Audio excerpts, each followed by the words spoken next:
ലുലുമാളിൽ പോയാൽ നിങ്ങൾ കണ്ടിട്ടുണ്ടാകും. ലുലുമാളിൽ പോകുമ്പോൾ പല കാര്യങ്ങൾ ശ്രദ്ധിക്കേണ്ടതുണ്ട്. അവിടെ ഗെയിംസ് കളിക്കണമെങ്കിൽ ഇതുപോലത്തെ ഒരു കാർഡ് കിട്ടും. ആ കാർഡ് ഫുൾ ചാർജിലാണ് ഇരിക്കുന്നത്.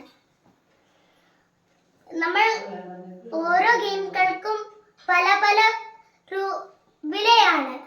നമ്മൾ അതിൽ ടച്ച് ചെയ്യണം. ടച്ച് ചെയ്യുമ്പോൾ ചാർജ് കുറഞ്ഞേ ഇരിക്കും.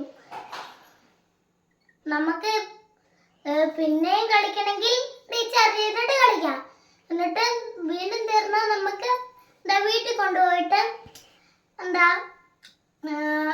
അവിടെ സൂക്ഷിച്ചു വെച്ചിട്ട് പിന്നെയും പോകണമെങ്കിൽ നമുക്ക് ഈ കാർഡ് കൊണ്ട് പോയാൽ മതി.